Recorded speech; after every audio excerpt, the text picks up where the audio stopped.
Qaylardasan, kimlar bilan yomg'irlardan so'rayman seni, lekin neta javob yo'q. Netay sevgilim meni yo'q. Meni unutdi, lekin unutolmasdan qanday yashay?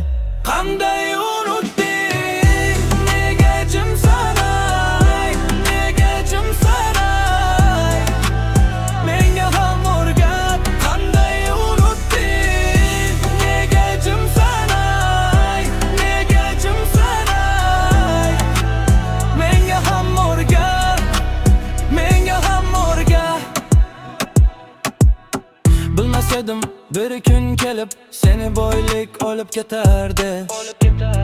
Unutilmas bu ko'zlaring, unutilmas qarashlaring. Meni so'g'inchlar qamrab oldi.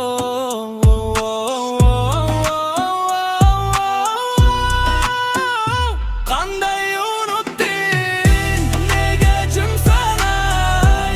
Nega jimsanay? Menga ham o'rgat, qanday unutding? Nega jimsanay? Nega jimsanay? Menga ham o'rgat, menga ham o'rgat. Kecha yomg'ir yog'di maydalab, esingdami tanishgandik yomg'irlar bo'lib sabab? Seni ilk bor ko'rganimda kiyimlaring ho'l edi. Bilmadim negadir kayfiyating yo'q edi.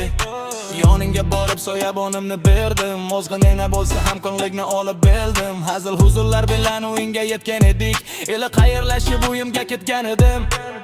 Mani sevishga o'rgating, ayt netaman. Hammasi yaxshi edi, lekin ketasan. Aqlimga sig'mayapti seni yo'qotganim, aqlimga sig'mayapti qanday sensiz yashashim. Qanday ayt, nahotki unutding, nahotki oramizdagi aloqalarni uzding. Nimalarga berilding, kimlar bilan ovunding? Menga ham o'rgat, qanday qilib unutding? Qanday unutding?